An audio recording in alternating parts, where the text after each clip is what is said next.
everybody. We're going to go ahead and we're going to get started. We have a few people that are still trying to make their way into the space. There was a little confusion with where the building is and the room in which this was happening. So, thank you, Mary Rose. And so people might be trickling in as we begin, but I don't want to. I want to honor your time and get started. I am Tara Elliott. I am one of the co-chairs of the MeToo Berks, A Time to Heal movement. I'm so glad to see everybody here. I'm very grateful for our panelists that have generously donated their time and their knowledge and wisdom to be here as well. I do have a question before I go into introducing the movement. Does anybody have any objection to this being recorded for audio? Audible, yeah. For audio only. If anybody has any objections, just kind of raise your hand, and then we will definitely honor that. Okay. All right, so we can go ahead and do that. Thank you. So MeToo Berks, A Time to Heal, really came out of, and if you've been following us on Facebook, I believe Carrie has shared the story of how she had taken a trip to New York, and she had something happen to her in New York, and that's the night before I actually had a dream, about Me Too and everything that was happening, and how it's really wonderful and great that we're standing up and we're talking about what is not acceptable.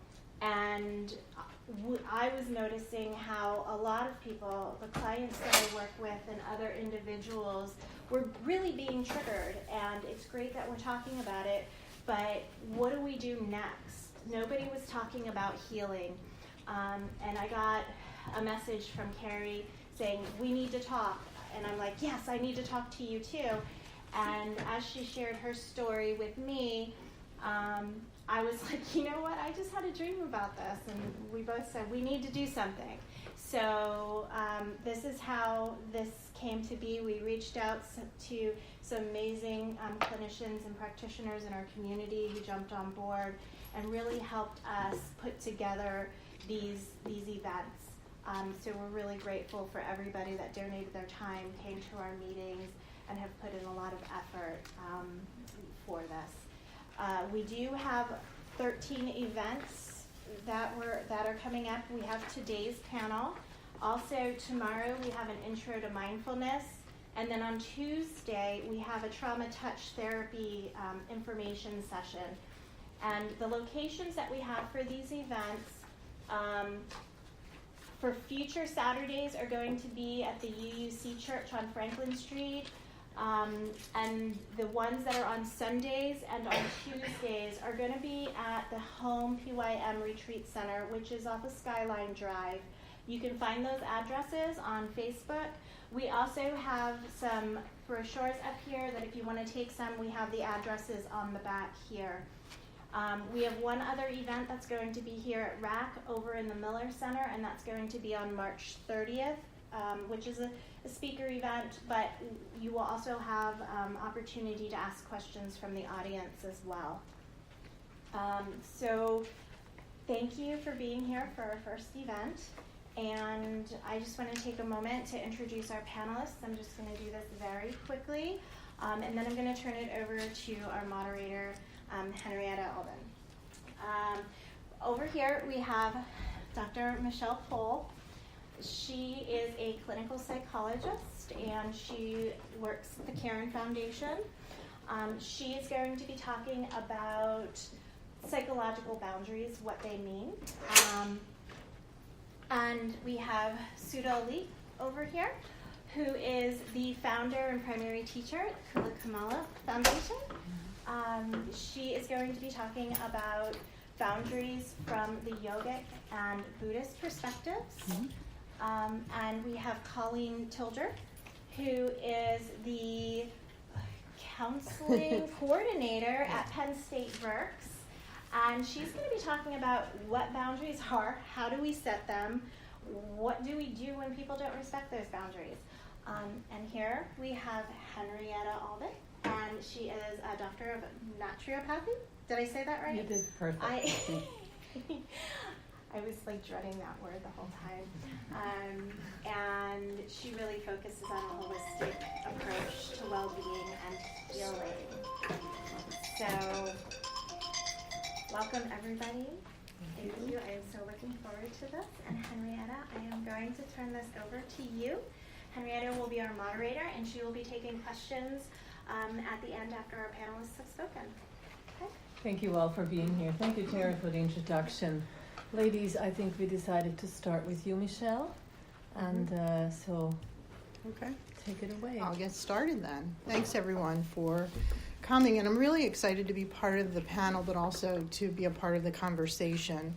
For me, I want to get a sense of who's here and what your background is, but I don't want to take the time to go to every individual, but just by show of hands, how many of you are therapists or in the mental health field in some way? Okay. So this may be basic information for some of you, but hopefully for others it'll be new information. I'm going to talk about boundaries in the context of attachment theory. And the reason is I am a why person. I learn the hard way. I have to make mistakes in order to learn. And why is the way I learn. And so for me, understanding where we developed our idea of what relationships are and what we deserve in relationships can be helpful in informing maybe why we continue to make choices that aren't so great for us, that we find ourselves in unhealthy relationship after unhealthy relationship. And so when I think about that, it goes back to this notion of attachment theory, which is a psychological theory, but it really is sort of a way of thinking about the start of how we begin to understand relationships and ourselves within the context of relationships. So that's what I'll be talking about.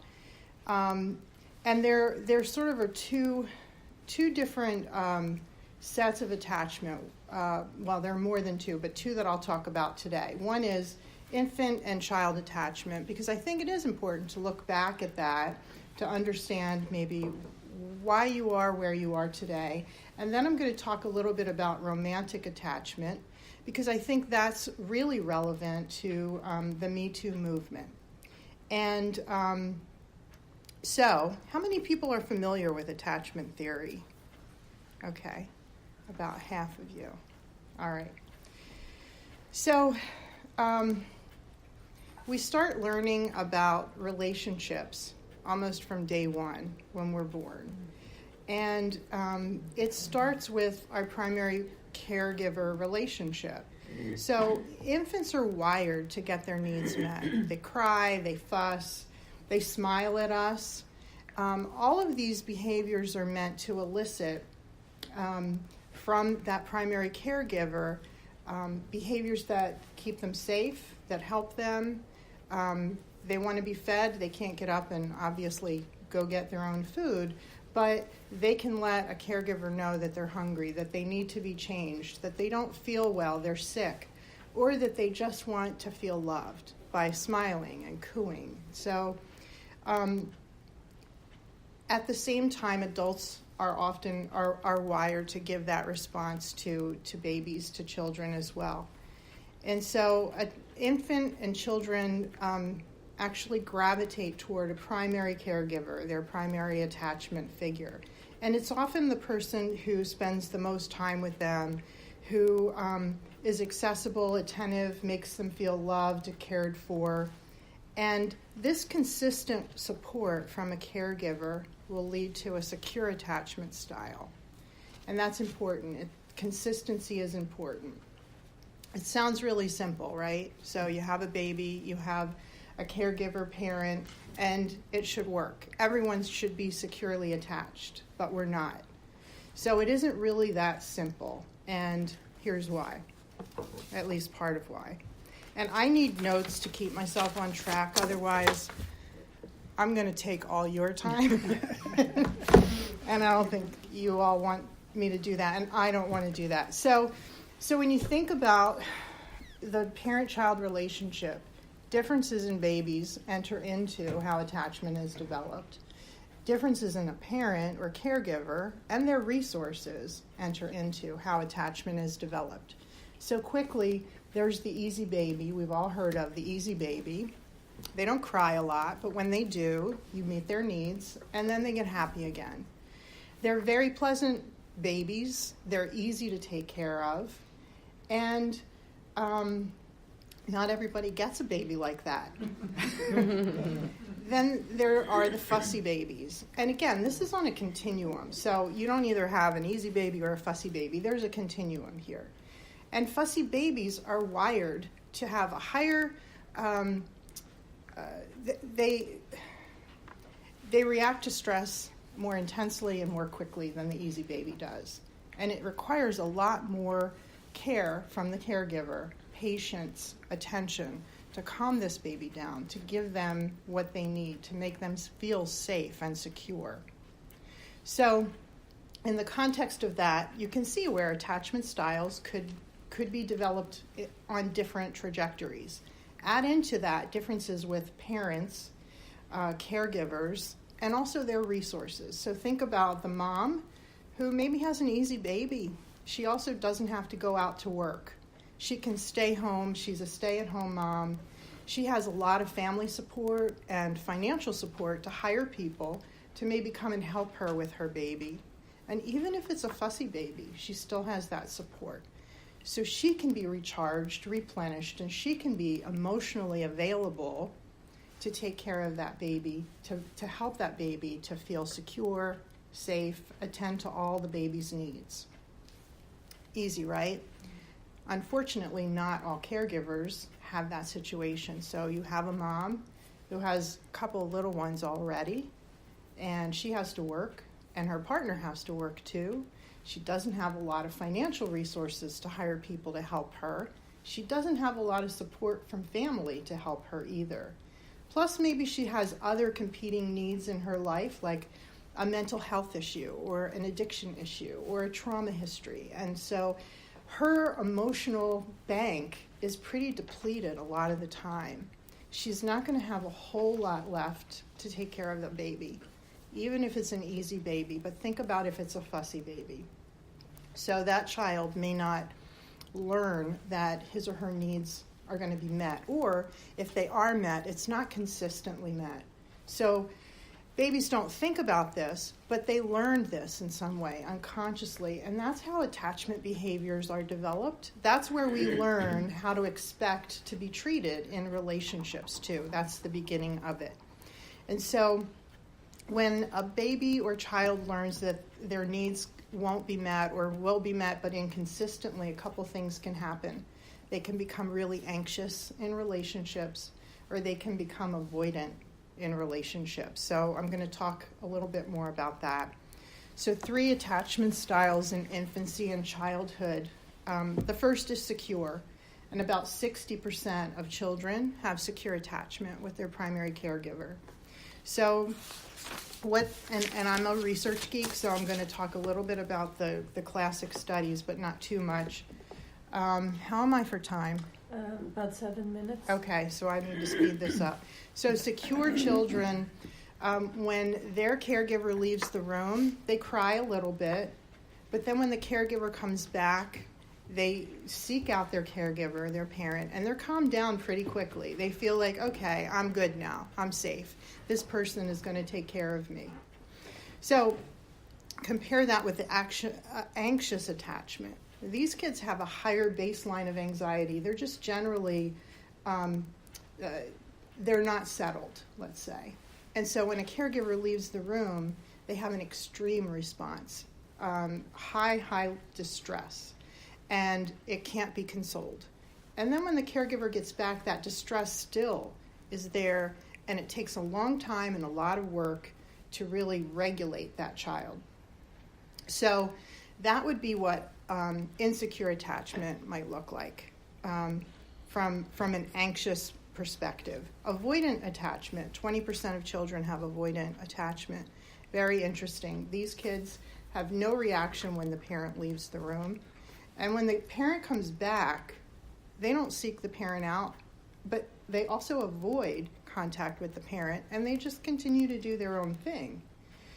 And so they don't expect to be taken care of. They just sort of rely on themselves, and they've learned to manage their distress in a very different way from anxious children. So anxious and avoidant attachment really is about, we see that parents are often not sensitive to a child's needs, and this isn't a blaming statement for parents. This is just an observation, because as I said, there can be a lot of competing factors in a parent's ability to be present and available for a child, and for children who have who require a lot of attention, that's an additional challenge. So there's a difficulty with being sensitive to the child's needs, or the needs aren't met or are met inconsistently. So this is where we begin to develop our expectation of how we should be treated in relationships, right? So romantic attachment is influenced by our early attachment, but over our lifespan, we have different important relationships in our lives, not just our initial caregiver in childhood. And these other relationships can put us on a different trajectory, or not. So the good news is that attachment in childhood isn't stable necessarily. It can be changed. And even in adulthood, I think we can begin to work on becoming aware of our attachment style, and then beginning to work on changing that attachment style, especially if it's not helpful for us in our relationships.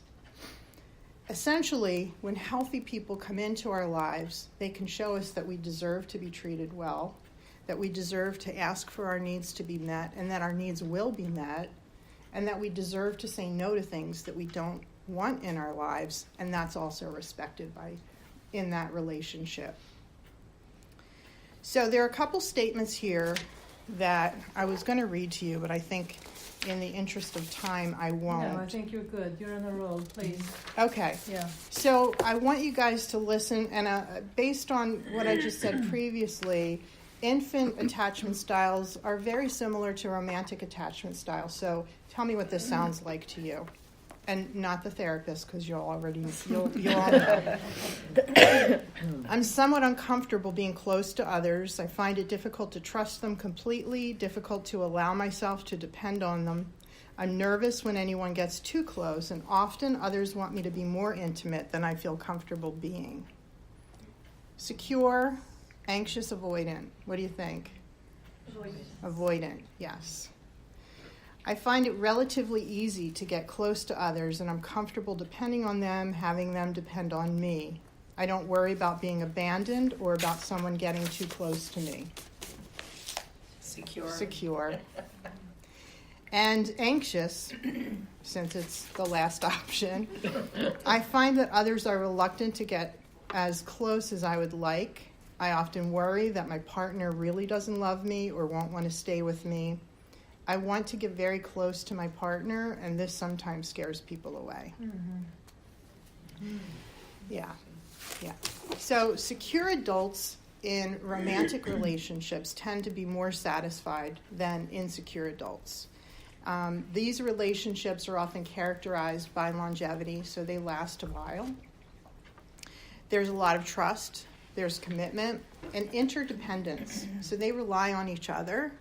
They're two separate people who can rely on one another, right? With anxious attachment, there's this fear of abandonment that can lead to this striving for closeness too soon, too intense. And if you think about an anxious attachment and an avoidant attachment coming together, that avoidant attachment is going to run for the hills. And so their fear of abandonment is going to be, it's like a self-fulfilling prophecy, right? So the boundary issue here is the lack of boundaries. Boundaries don't feel comfortable. I don't want there to be a difference between you and I. I want us to be together.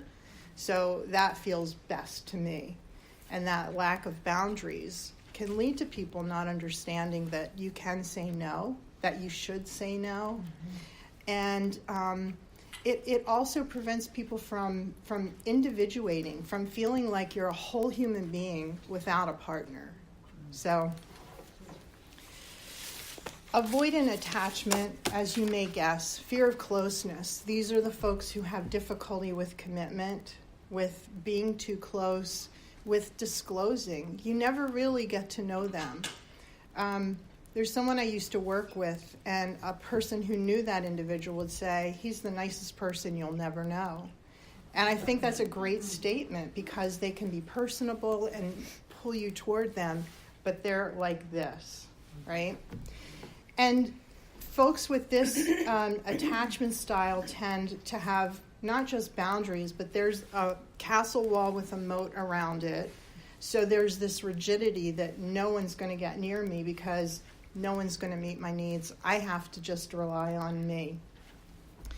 And so there's no opportunity for emotional closeness or true intimacy in a relationship with someone who has this avoidant personality style. So, how much time do I have? 2 minutes. Okay. I feel like this is like Congress, and I may need to give 30 seconds after me. We're yielding to you. Yes. So this is thinking about attachment through the psychological lens and how that relates to boundaries. Again, for me, being able to understand why I've made some of the really crappy choices in my life that I've made can help me to maybe prevent making them in the future. And so where it all starts for me is attachment. And I think that when you're not aware of why you're making the choices you are, it doesn't also give you permission to make different choices, like saying no. It doesn't give you permission to expect that you can ask for your needs to be met and that they should be met, that you deserve that. So I yield my time to Sudha. Thank you, Michelle. Thank you. Thank very you. much. That was wonderful. So many things that Michelle said that are very important, but there's two things that I'd like to build on. The first is that we do have the right to say no, and we can say no, but there is a bit of a mindset out there right now that we shouldn't have to, that somehow the other should know already. And so I'm going to talk a little bit about that. And then also this idea of knowing oneself. This is the central crux of yoga, of Buddhism, and of every other spiritual practice that's out there, is about knowing yourself, knowing your patterns, knowing the influences that are present, that you have received education from the way you've been raised, from the way you've been enculturated, from the experiences that you've had across the board. But there is also a tendency within each one of us to seek out certain experiences. And in yoga and in Buddhism, that has a relationship to something called karma. And karma is not a good or a bad thing. It's not a payback system. It's just saying that in this life, each of us have certain things that we need to resolve, or that we could resolve, if in fact our path takes us in that direction. So with regard to yoga, how many of you have practiced yoga? Fantastic. Meditation? How many of you are familiar with the teachings of Buddhism? And how many of you know that there's an overlap between Buddhism and yoga? Only a few hands there. So the word yoga means union. The word yoga means unity, union, to bring things together. And there are a couple of different ways that yoga can be looked at. The first way is that it is a collection of techniques that are inclusive of asana or postural practices, meditation, concentration, breathing, chanting, a number of other things, mudras. And the other way of looking at yoga is that it is an overarching experience of oneness with each other, oneness with the universe, oneness with whatever it is that you consider to be sacred. As the path of yoga, part of our experience here is that we're going to encounter things that cause both resistance and acceptance. Things that cause us to have our hair stand on end, and things that allow us to feel relaxed. When we experience things that cause our hair to stand on end, like maybe a cat call from some guy in a construction site, then within the yoga and the Buddhist traditions, and there's some great diversity here, so this is just basically an overview, that's an opportunity. It's an opportunity for us to say to ourselves, am I going to react to this or am I going to respond to this? Am I going to react or respond externally or internally? So the external reaction looks like perhaps giving that gentleman the finger. Yeah? The external response might be to try to negotiate an understanding that I'm a human too, and you shouldn't treat me this way. But both of those are extremely limited. One is very limited. The other one is extremely limited because there is no requirement written that that individual has to look at you like a human being. There is no rule written that that individual has to approach you with compassion. So the internal reaction is that we shut down and that we just say, well, all men who talk like that are no good, or this is the way of the world, or it's just another blaming of me, the way I dress, the way I look, whatever it happens to be for a person. The internal response is a question. How do I express myself with resiliency, self-acceptance, peace, and compassion, walking through a violent world without the violent tendencies in my own actions? This is the experience of violence upon you. How do I continue walking the path of peace? Yeah, it's very important.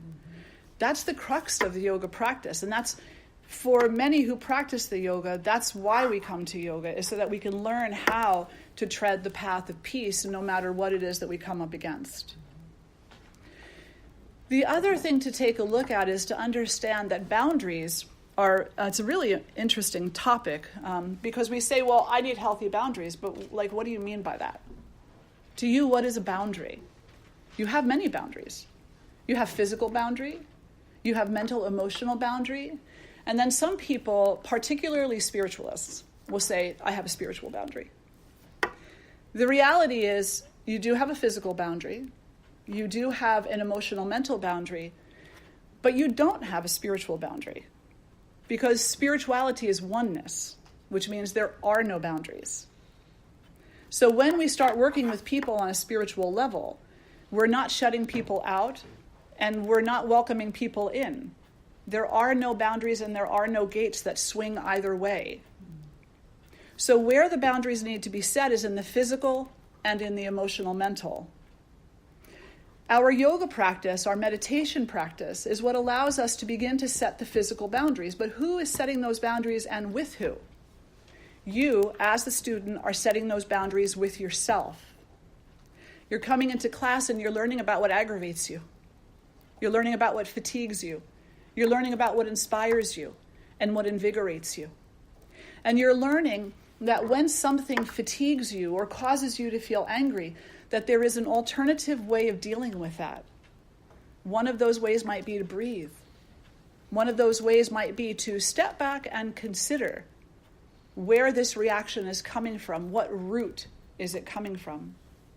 Rather than making a superficial statement like, well, I guess those guys are catcalling me because I'm just no good, because that's been what my life's history has been about. People have been saying things to me my whole life.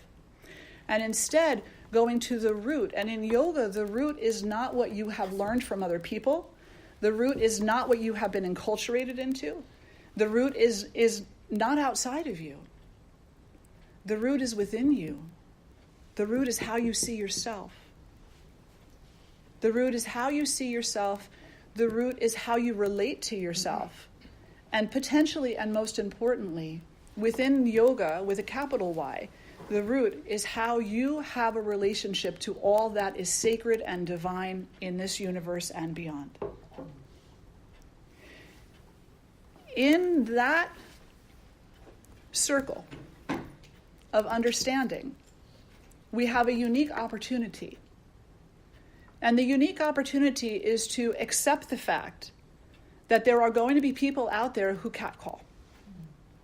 There are going to be people out there who are behaving in harmful ways. And we can choose to do the exact opposite. And in doing the exact opposite, we are exercising our spirituality and our faith that goodness is more powerful than what is not good, that peace is more powerful than violence, and that if we touch a heart, starting with our own, that is the true method of change in the world, not by coming at violence with violence, and not by coming at an aggressor with more aggression. I'm not talking about protecting yourself here. I'm talking about the moments where aggression is not necessary. Of course, there are times where self-protection is going to require some physical. But there are also times where the physical is what's brought forward first, and it's not what's needed. What might actually be needed, and actually I'll go to a little story. I remember there was an unfortunate event in New Jersey when I lived there. There was a woman who was killed. She was found in a van parked outside of a store. And suddenly, all the local townships started having education on how women can protect themselves against such things. Some of it was useful, some of it was not useful. That's just the way this goes. But the one thing that this particular psychologist was talking about was very useful. And what she said was, if you ever find yourself in a situation where someone is looking at you as something less than human, remind them compassionately that you are human, that you are a living, breathing being, that you have a family, friends, a life. Remind them of who you really are.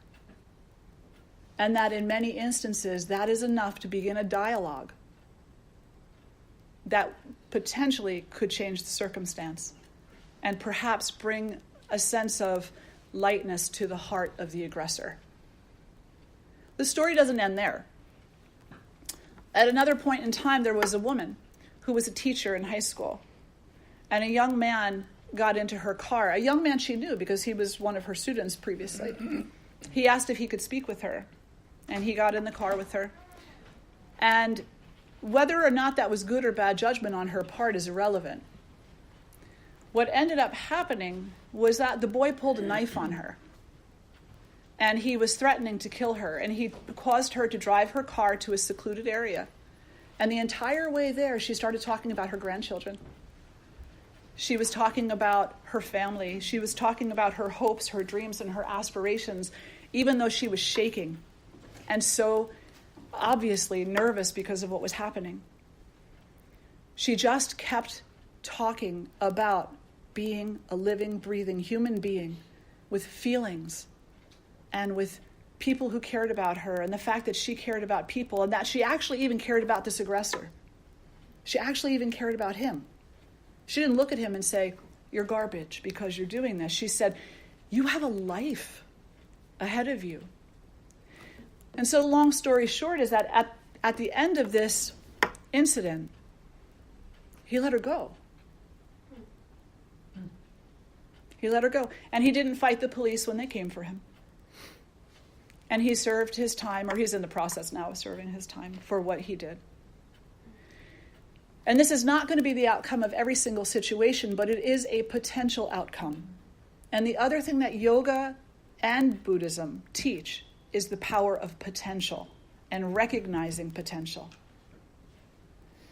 And in recognizing potential, there's something very important to understand. That if you meet violence with violence, you have cut your potential. If you believe that you can only be one way and that everything is your fault, then you have limited your potential. If you are open to the possibility that everybody can grow, not just you, but everybody, then you have expanded potential. And when you are working internally with yourself, if you can allow yourself to see the points of light within yourself, to see where that light is shining, and you can be there building relationship. The primary relationship that counts the most is the relationship of yourself with all that is sacred. The second relationship is you with your emotional, mental self. The third relationship is you with your physical self. The fourth relationship is understanding that those three things are far more powerful than the relationship that you have to enculturation or to family or to anything else that you have experienced in life. So yoga is many things to many different people. It's probably one of the most diverse practices on this earth. 2 minutes, Sudha. Okay, thank you. You're welcome.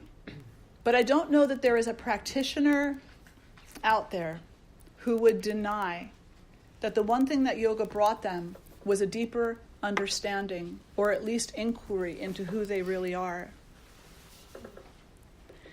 And that inquiry allows us to see that, yes, I do have the right to say no. And yes, I can say no.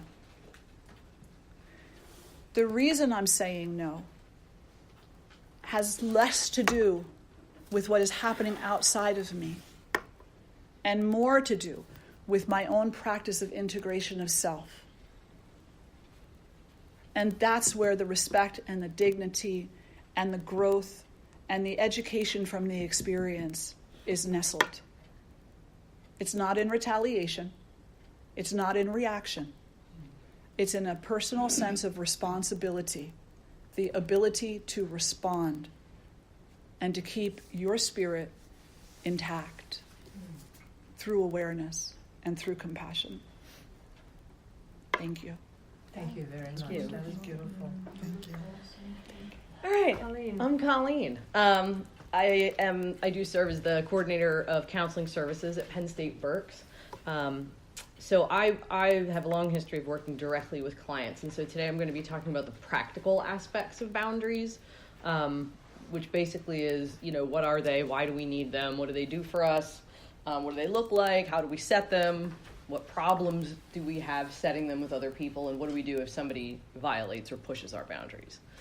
So the first thing I thought I'd talk about is what they are. Boundaries to me simply is just it's how we let others know what is okay and what is not okay. And that can be done in a variety of different ways. And it's not just the ability to say no, it's also the ability to say yes. There's this quote, and I can't remember, I should have looked it up before I came, but I'm not that well prepared. So there's this quote that I always keep in my head when I think about boundaries, and it's something like, if you can't say no, then your yes is meaningless. Which I think is very profound, because if you can't say no, your yes isn't an enthusiastic yes. Your yes, the person hearing your yes, they don't know if you mean yes or you don't mean yes, but you're saying yes because you can't say no. Does that make sense? And so it's a way to be authentic, and boundaries help us do that. Boundaries help us say no, but they also help us say yes in an authentic way. And we do that in a lot of different ways. Sudha mentioned, emotional, mental, physical, also material. So physical boundaries is, our space, and protecting our bodies. Emotional boundaries are how much of our emotional energy gets tied into another person, and the ability to be able to say, this is enough, I need to step away. Mm-hmm. Same thing with mental boundaries, like with work, like acknowledging your limitations. Material boundaries are like, no, your neighbor can't borrow her 7th cup of sugar this week because you need this 7th cup of sugar to bake your own cookies. So it's boundaries with material things. And they help us decide, what we will and will not tolerate from other people. What's okay, what's not okay. So that's kind of my general concept of what boundaries are. And so why do we need these boundaries? Essentially to keep us safe, to keep us emotionally safe, physically safe, and protect the life and the self. It also is important in both personal and work settings and the public, so it crosses the boards. When we don't have boundaries, and you can think of this in work, with family, with romantic relationships, or wherever, it can lead to resentment, anger, and burnout. That is one thing. So I do burnout presentations as well for professionals, and the one thing we talk about is being able to acknowledge your limitations and set boundaries within the workplace, because not being able to do that is one of the biggest predictors of professional burnout, being able to say, no, I can't take on this extra thing. And it's the same thing within our families. We can get burned out in relationships, with families, with romantic partners, and with friends. Healthy boundaries help us find more fulfillment in whatever the area of life is. It decreases our stress if we have healthy boundaries, if we have an understanding of what's okay with us and what's not okay with us, and we're able to operate through the world that way. They can also improve the quality of our relationships with other people, and improve our overall wellness. And how they improve our overall relationships with other people is because, again, we know that we are engaging in this activity with this person, or we are doing this thing with this person because we want to. Because we want to do that. Not because we feel like we have to, or that they'll get upset if we don't, or whatever, but we know that we are authentically participating in this activity with this person because we want to do it. When I'm working with clients sometimes who are working on boundaries, one of the exercises I will give them is I will have them go through, between now and our next session, I want you to pay attention and write down every time you do something you don't want to do, every time you don't do something you do want to do, every time you say yes when you want to say no, every time you say no when you want to say yes, every time the answer that you give within your external life with another person is the opposite of what you really want. And then you come back to me, and we are going to look at this. And it is amazing sometimes people don't realize how many times they do this, with little small things and with little big things, with, their partner, who they're trying to decide where to go to eat. And they're like, I really want to go to, an Italian place, their partner might say. And they do not want Italian again. They want sushi. But they're like, okay, whatever. And it's not a big deal. And it doesn't mean that, there's no room for negotiation and compromise. It's just starting to bring awareness and becoming more mindful of how often this happens. And sometimes it's just default. And so that's when we start to think about these things and become aware of what our current boundaries look like and how many times we do this kind of stuff. So what do boundaries look like the different types? And Michelle was talking about the different personality styles, and they kind of lend themselves to the 3 different kinds of boundaries we have. So there's rigid boundaries, which would be the avoidant person's boundaries. We have loose boundaries, would be the anxious person's boundaries, and then we have firm but flexible boundaries, which is the secure person's type of boundaries. And the way I think of them is like fences. So we have our little house and our property, and we have neighbors, and we have a fence around our property. So a rigid boundary looks like that real high brick wall. There's no gate. You can't see through it.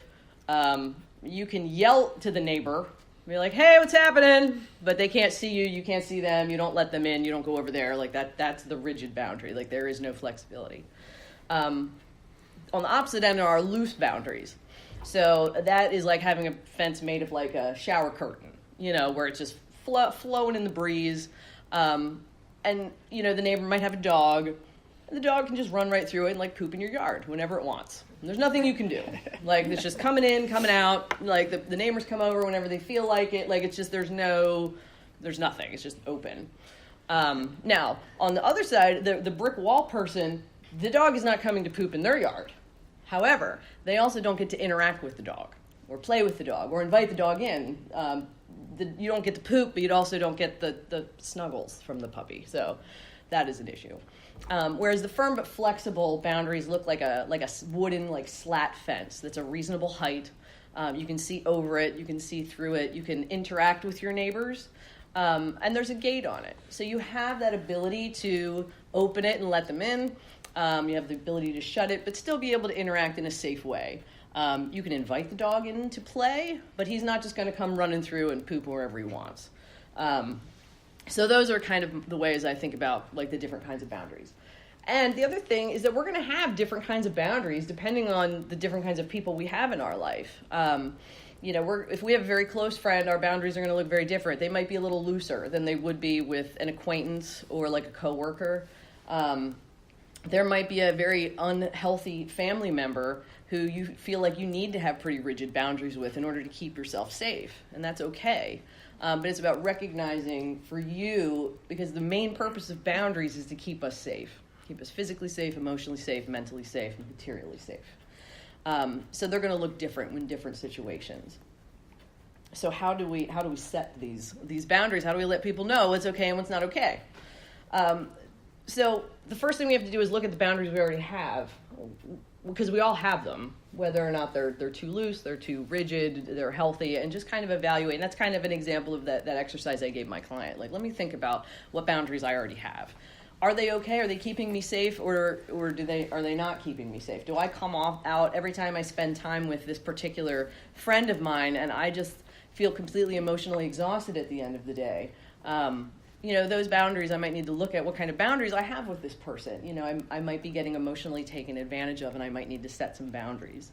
So then we decide what kind of boundaries we might need to set. It's like, I really feel like I can't, every time my daughter asks me to watch the baby, my grandchild, who I'm supposed to want to spend time with all the time, because that's what grandparents are supposed to do, I can't say yes all the time, because I find myself sometimes cringing when I see the phone ring and it's her, thinking like, oh God, is she going to want, I had these plans tonight, I was supposed to go to the movies, and now she's going to want me to watch the baby, and it's, So if those kinds of things can give you clues. And so it's like, I might have to tell her I'm not always going to be able to be that person. Maybe I can encourage her to find some other backup type people for the times I can't do it.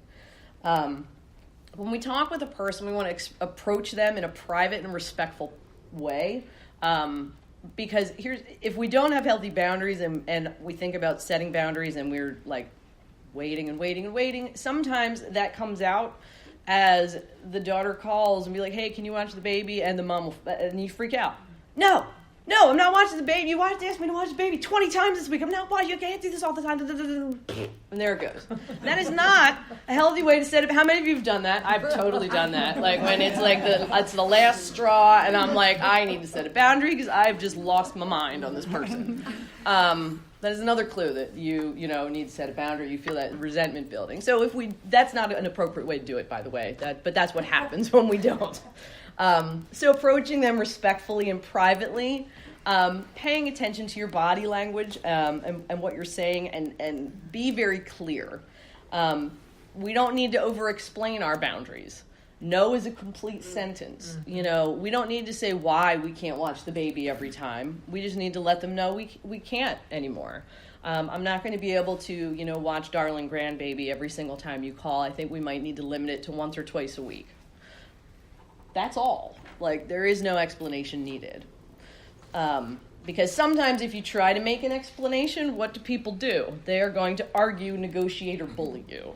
Well, but you could, if you say, I can't watch the baby, I can only watch the baby twice a week because I have these other things I need to do. Well, why can't you do those other things on the weekend? Or why can't you do this or that? Or, so you're telling me these chores are more important than your grandchild? Like the wonderful guilt trip? That might happen sometimes. But so if you don't feel the need, you don't have to give a reason, because when you do, some of these things might come up. If you do and they do that, you don't need to get into the argument, because that's what they want. They're trying to engage you, so you could say, well, I can't do those things on the weekends because blah blah blah, and then they'll try, and it just becomes this big thing. It is not up for debate. It is not up for negotiation. Just say, I'm sorry, I can't watch. I can only watch her twice a week. Just clearly restate the boundary when they try to negotiate or bully. So the important thing is that we figure out what we want from our various relationships, how they're going to feel safe, determine what boundaries we need to set, and then think about setting them and expressing yourself very clearly. The other thing is, why do we have so many problems setting boundaries with other people? Why is it difficult sometimes to do that? Fear of confrontation, fear of rejection, fear of being judged or made fun of for a particular boundary. I remember one time years and years ago, I like to stay home on Friday nights. That's my night to kind of relax and just, like take a bath and just kind of detox myself from the week. And a very good friend of mine had this boyfriend who liked to go out on Friday nights, and they would call me all the time. They'd like, go out. I'm like, no, I've told you 100 times. Friday is my night to stay, and I do not want to go out. And they would call me grandma. And this was years ago when I was still not, now I'm old enough to be one. I wasn't then. So like making fun of me, like this is my bound, like you can call me grandma all day long. I am staying home in my pajamas and I'm going to be perfectly happy with that. But that can be uncomfortable. Guilt. We don't want to feel like we're being selfish. Is it selfish for me to say I can only watch my grandchild twice a week? Is that selfish of me to do? We don't want to let other people down, especially people we love. There's also sometimes safety concerns about setting, healthy boundaries, and we need to pay attention to those things. So it's important for us to process all the barriers and be honest with ourselves. And this is like knowing yourself, like that's part of this process, and having an understanding, like these are my barriers. And we need to challenge any distorted thinking that could be contributing to those barriers. What is that distorted thinking that keeps me feeling like if I put my own needs first, I'm selfish? Where does that come from? Why do I feel guilty when I take good care of myself? Confronting those things. And the other thing is recognizing that there's always going to be people who are upset or annoyed when you set a boundary, and that is okay. And that is okay, because it isn't our job to keep everybody happy all the time. How are we? Yeah, we're great. Okay, I just have this last little section. So what do we do if somebody violates our boundaries? So setting boundaries is great. We need to enforce the boundary because, if we set the boundary, it doesn't do a whole lot of good if we can't enforce it. If we say, I can't do this, and they keep pushing and they're going to do it. So we enforce with our behavior. If I tell my sister, don't call me after 10 p.m., and she keeps calling me after 10 p.m., I am not going to answer the phone. That is a way of enforcing that boundary. I might feel guilt or fear in that moment. What if there's really something wrong, though? Maybe I should. Maybe it really is an emergency because I told her not to, and now she's calling, so maybe I should. Or she's going to leave me this awful message, like, I really needed to talk to you, and you didn't answer the phone, and you're a terrible sister. But that's a behavioral way to do that with our words. If a friend asks to borrow money after we said before we are not going to be lending money anymore, restate the boundary clearly, but then you also have to follow up with the behavior of not lending the money. That's the key there. Like you don't say, I told you I can't not lend you money anymore, but maybe this one last time. That doesn't help. So we really need that behavioral thing. Because what happens when we say one thing and we do another? Do people take our boundaries seriously? Absolutely not. Absolutely not. That's the same thing with parenting a child. Like, if you do that one more time, I'm going to take away your video games. And then they do it one more time, and they don't take away the video games. And they're like, I can do this all day long, and I can still have my video games.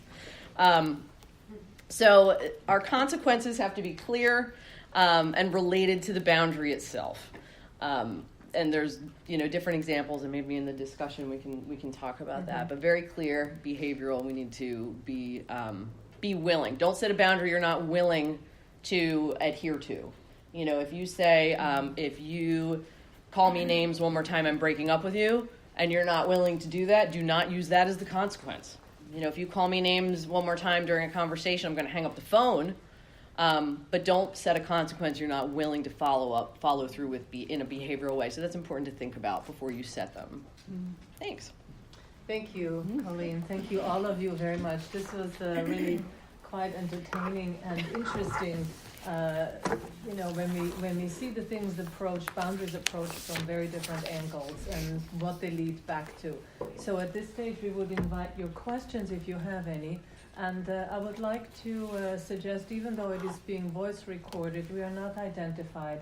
And if you're all feeling safe, share what might help others from your own experiences or with your questions, which would be very helpful. And all the three wonderful professionals here are ready and able to answer or give further ideas.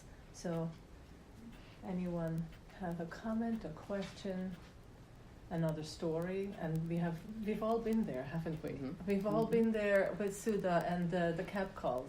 Right, we've all been there with, obviously we've all been there with the attachment theories.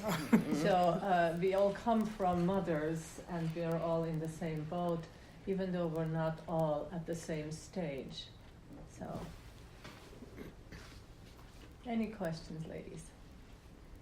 Yes. It's not really a question, but just if someone, Can you hear her back there? Okay, good. so more or less just a request, but would somebody be able to speak to the idea of self-forgiveness or forgiveness in relation to boundary violations? I can speak to that if Yeah. that's, yeah. Go ahead. So, in the yoga and in the Buddhism, generally speaking, again, there's lots of variations out there. But the reason why we're here is to come to know ourselves. And the only way that we can do that is by having experiences. Some of the experiences that allow us to come to know ourselves are the easy ones. You know, they're the ones that are pleasant and, you know, go to the beach, we love the way the sun feels. You know, that teaches us something about ourselves. We stand out in the cold rain, we don't like the way that feels. That teaches us something about ourselves. But the other experiences in life, the ones where we make the poor choices, the ones where we understand that a certain behavior that we have has a tendency to draw a certain consequence and we still engage in that behavior, that's an education. That's also teaching us something about ourselves. And rather than looking at that as potentially something that needs to be forgiven, although sometimes it is, we could recognize that we are supposed to be learning something about who we really are, and that is another step on the path. And if we're practicing awareness and we're practicing being present on purpose, then that experience takes on a whole nother level. And we'll be on the lookout for, I'm going to use the word preciousness, that moment carries. And in that type of a mindset, we're more likely not to repeat it. But if I look at myself and I say, well, you know, this is the nth time that I said I'm not going to eat chocolate cake in response to anxiety. You know, I'm going to violate that boundary. I'm going to have the chocolate cake, and then I'm going to just feel like crud. And then I'm going to do it again on Friday, and I'm going to do it again on Sunday. And I need to forgive myself for that at some point in time. I can become a professional forgiver too. You know, the same as I became a professional cake eater. So, you know, the self-forgiveness, there's got to be a more valuable concept than that to us. And really, it does also come down to what we perceive as valuable. Is self-forgiveness valuable? And my suggestion is that if you already have a deflated perception of yourself, then self-forgiveness doesn't carry very much value because you don't see yourself as a valuable person. But what does build value is the ability to recognize that, to even begin to recognize that your life path has a meaning, and that every single thing that happens to you on that path has a meaning to you, that you can learn from it, that you can come closer to yourself as a result of it, closer to the divine as a result of it. It doesn't mean that what happened to you is justified. That's not what it means. There's nothing, you know, justifiable about violence. But what you do with it is your choice. So my experience in the spiritual counseling that I do with people is that when they begin to approach their relationships in that regard, that there is something there that they were meant to learn, and have they learned it yet? That once they realize that they have begun to learn, they're more willing to walk away from the behavior. They're more willing to begin to instill those boundaries rather than violate them. May I add something to that? There is, of course, you know, there are steps that we take before we get there, and the road is long and hard, as I know from personal experience. Absolutely.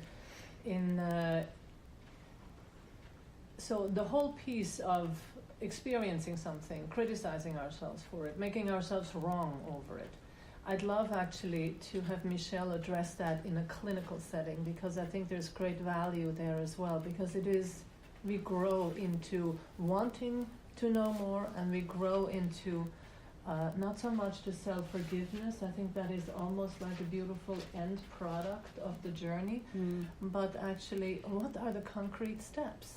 If I keep screwing up, what are my concrete steps to change my behavior? That's a good question, and a simple answer is go get a therapist. Because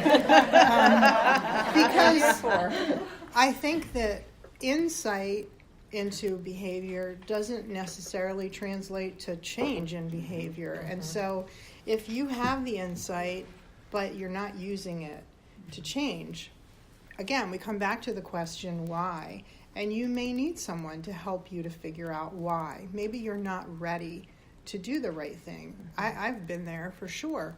Making a choice that's not in my best interest, fully knowing that that's what I'm doing. So I think that understanding why there's a disconnect between knowing what's right for you but choosing something different is an important thing to see. That awareness is important.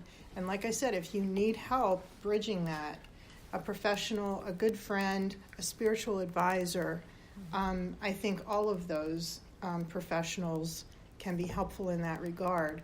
The other thing that came to mind as I was listening to you is this idea in psychology that's getting some traction, and it's called post-traumatic growth.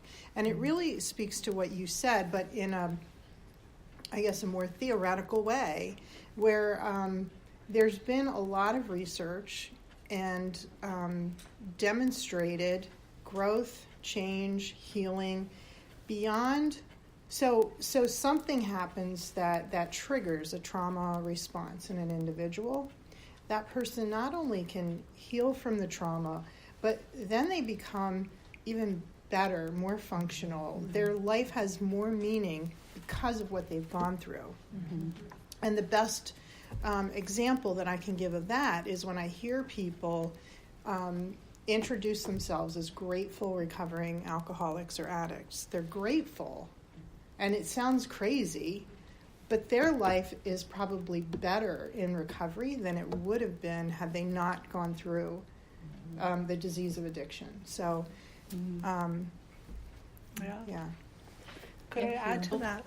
Colleen, I know that you work with different populations, right, at Penn State. So how about the less mature version of The this? practical, the college age answer. Because it's very direct. No, isn't right. it? And I think, and I do see a lot of young people who are just starting to figure this stuff out for themselves, which I really enjoy working with, because it's like if you get it when you're young, like I wish I would have learned some of this stuff when I was 20. My life would, I don't know.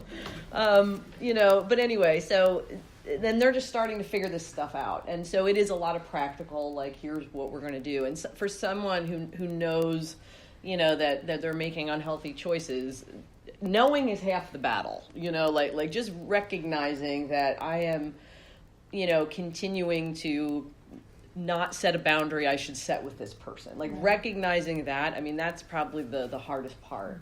But again, and then trying to figure out why we keep making this unhealthy choice for ourselves. And a lot of times it's based in fear. And I ask them just directly, what are you afraid of? Right. What are you afraid will happen Right. if you set this boundary, if you change this behavior, if you do something different? And I would say probably 90% of the time that will lead to, some exploration that'll gain some traction. Because then if we work with the fear, and work through that, that's really what's underneath it. So many root causes that lead us to behavior that is unbecoming to our own growth. And again, I really appreciate what is being emphasized here, that we all know is that there is no wrong. There is only life that we live, isn't there? There's only the time that we feel incomplete or hurt or unhappy, and that always, again, is an invitation to learn more about ourselves, to grow more in that way. Please. I just had a thought when you said recovering alcoholic. I thought, well, what would we we who have suffered abuse or suffered being violated, what are we recovering from? And I thought, we're recovering yes people. We are in recovery from saying yes to everything. I know that's true for myself. And I know that something that was so important for me, someone wrote about egos and said there's two kinds of egos. There's an inferior ego and there's a superior ego. I consider myself an inferior ego, so I was very easily a yes person. But what changed it for me was getting angry. And I think there is such power in, especially for us with inferior egos, with feeling like we're not enough, to finally get to a place where we feel angry enough at the situation we've put ourselves in and still feel stuck in, that we rise up into our authority, because we all have authority. And I believe that part of the goodness of the situations where we feel stuck in and powerless are to help us find our own power and our own authority. And when we can stand up and be ferociously compassionate for ourselves and say, no, not anymore, not again, then that anger is transmuted into authority. And I think that's an important journey for all of us. Mm-hmm. Yeah. A lot of nodding heads. So yes, thank you very much, Diane. Yeah. Diane, by the way, is teaching a boundaries workshop within this program. The details are both online and in the brochure. Yeah, I always tell people, anger is not a bad emotion. There are no bad emotions, and I think so many times anger is something that a lot of people are afraid of. That what would happen if I really feel this? It's scary because maybe we saw people in our lives growing up who expressed that in an unhealthy way, or used it right, or we did, or used it as as a prompt to violence or something. But anger is very helpful and very rooted in survival, because it lets us know there's something going on that is not okay, right. Like really not okay. And we need to pay attention to that and be okay with embracing that. It's expressing it in an appropriate way. Like that's the emotion itself isn't bad or good. It's what we do with it. Right. Ignoring it is just as unhealthy as lashing out in a violent way. Like we want to pay attention to what this anger is telling us. Yes. Please, Rita. How long do you wait for change when someone's in that process, say an abuser, and you have a boundary and the boundary isn't respected, Right. and you keep repeating the boundary and the boundary's not respected, but the abuser is contrite afterwards and sorry and apologetic and then does it again an hour later or 2 hours later, and it starts to wear on your energy. How do you deal with that when something's been uncovered, maybe some deep thing that's growth? The potential for growth is certainly there, but it starts to be wearing because it's taking so long for this to manifest into growth and past pain. Well, the one step that was missing there is what was the consequence for the person violating your boundary or the person's boundary. Like, if you can set a boundary and they violate it, and you say, that's not okay, but there is no consequence attached. If you call me names, I'm going to hang up the phone. If you cheat on me, I'm breaking up with you. Like, if you say, I don't want you to do X, Y, or Z anymore and state the boundary that way, and they can't respect it, the next time there needs to be some kind of consequence attached. That's the enforcing of the boundary. Like, the next time you do whatever the thing is, and again, that's when I said, don't set a consequence you're not willing to go through with. And so that's the thing, because when somebody says, and it's just like with a child, you say to them, you can't do this, and then they do it, and then you're like, that wasn't good, don't do that again, but there's no consequence. I don't know how to set a consequence in this circumstance. It's like inappropriate outbursts of anger in a family scenario. Yeah. And what it is for me is pain. Mm-hmm. Yeah. And I don't know how to set a consequence for that. I don't know what to do about that. I'm stumped. And I think about it and contemplate it and reflect on it an awful lot. And I really don't know what to do. I think that every situation is a little bit different, and not knowing the details, and certainly this isn't the forum for details, but it sounds like you need some guidance, someone to talk to help you to identify what you can do, because I get the sense you feel like you're powerless right now in this scenario. And well, everything I've tried to do from everything I know hasn't been successful. So, and again, you can't fix it by yourself. I keep Right. trying to know Right. and use what I know to be true, but it hasn't worked. But here's something to consider. When you're using what you know, it's like a great diet, right? Maybe the keto diet works for you, but it's not going to work for everybody. So when you're using what you know that to be effective for you. You don't know it to be effective for the other person. And as a matter of fact, what you're discovering, your lesson here is that it's actually not. No. So that's the first thing. You're not speaking or communicating with this individual in a way that they understand. The second thing is our own personal expectations of others. As part of boundary development, we need to understand very clearly within ourselves what we are willing to tolerate in this life and what we are not willing to tolerate in this life. And like everybody on the panel has stated, there's definitely process to that. There's definitely process to that. And then there is the necessity of following through with that and making sure that if we say, well, I'm not going to tolerate catcalls from people, well, now you need to put a plan in place. Like, so you're never going to walk past a construction site ever again in your life, you know? So the expectation that you have, the way that you relate to the person, and then to also reorient the way that you're looking at this just a little bit, and this would be for anybody who said, they're not respecting my boundaries. They don't have to. They don't have to. There's nothing written anywhere in the universe that says that this person has to see this other person as anything. So the person who needs to respect the boundary is the one who sets them. Yeah, because we can set them all day long, and write a book. Right, and people just bowl right over them, and for each of us, we need to figure out what are we going to do. Yeah. If there is someone in our life, and for example, like we might need to have rigid boundaries with an unsafe family member, who we know we need to have some contact with, but they're a toxic person to us, or they have always blown over our boundaries, and so we can't.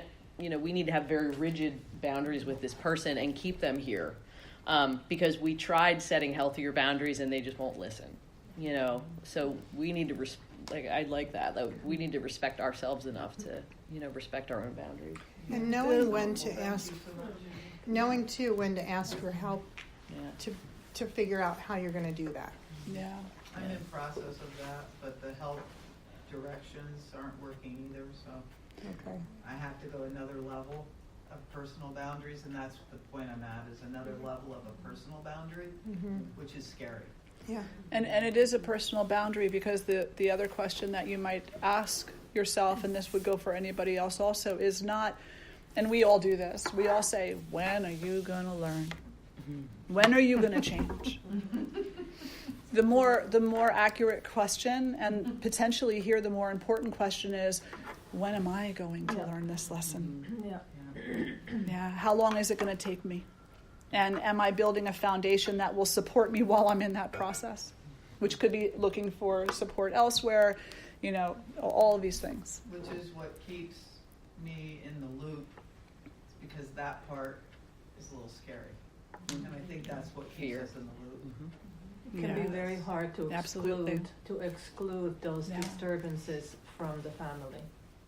That could be very hard, because you're not just deciding for yourself. If it's a family member, you're deciding for everyone around. And then in protecting younger family members' feelings, who are not able to set boundaries but are obviously affected by it, that is a responsibility that is hard to, and choice that is hard to make, isn't it? Very hard. Yeah. Yeah. But thank you, that helped bring another level of strength in me and clarity. Okay, thanks very much. First you, and then you in the back. Go ahead. I guess I just wanted to add that, like, when I think about myself and my own personal boundaries, even with just like internal things like food or like a cigarette or something, like, I feel like there's multiple levels of ourselves. Like, there's the part of us, like maybe like the adult wise part of us that wants to grow and wants to not do that thing anymore or not allow that person to do that thing anymore. But then there's these unconscious younger parts of ourselves that are actually like trying to get a legitimate need met through doing that thing. So like if we are violating our own boundary or letting someone violate our boundary, recognizing that there's actually a part of ourselves that wants that boundary to be violated or we wouldn't be violating it. So like, I guess if you guys could speak to like ways to work with that unconscious stuff to get to the root of, because once you get to that point, I feel like it starts to drop away and your boundaries start to kind of naturally assert themselves. I have a pretty good idea, but I think, Sida, I'd like you to address this because it deals directly with our inner being, with our inner child. Yeah. So there's a cartoon called Charlie Brown and the Great Pumpkin. Yeah. And for us, it would be our name and the Great Onion. And you are a great onion. We all are. We have so many layers of self, And the yoga and the Buddhist practices, and these are some pretty divergent practices, and then other ones are very similar, but they have practices, techniques in place that help you to draw away the layers of those onions in a foundation or upon a foundation that's built with compassion and that's built with understanding. And it's not a matter of peeling away one layer of the onion and saying, oh, look, there I was. My mother never said I love you as a child, so that must be why I consistently nag my spouse or my significant other to say they love me. It's not enough to just understand that. Then you have to actively change. And there's a process for that. And the process begins with understanding what wrongness is.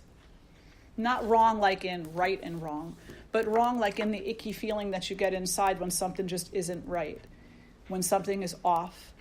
And so the first thing that we have to do is study that about ourselves, is to take time and recognize honestly what that feeling is for us.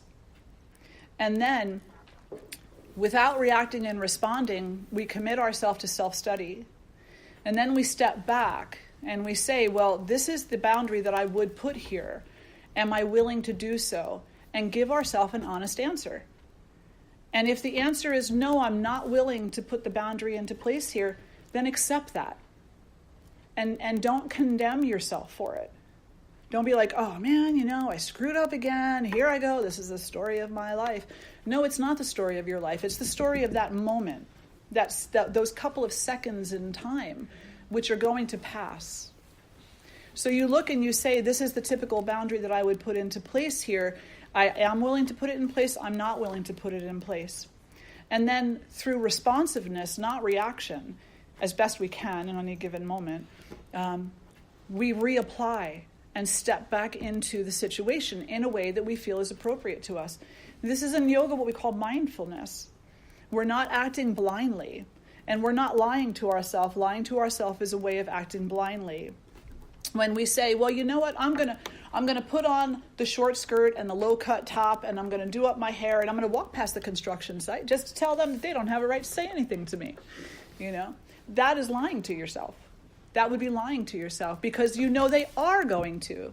So it's a bait and switch. So instead of being false to ourselves, we begin to be true to ourselves. And say, yes, I am going to dress this way because I enjoy dressing this way. And even if there's a part of you that enjoys the catcall, so what? Like, really? Is that, I don't know, men and women both have been catcalling for all of time as far as I know. So it's a matter of understand yourself and why you're doing the things that you're doing to whatever degree you can. Be honest with yourself about it to the best of your ability, and then grow. Never shut yourself off from growing. I oftentimes give these kinds of challenges to my clients. I say, well, if this is your modus operandi, right?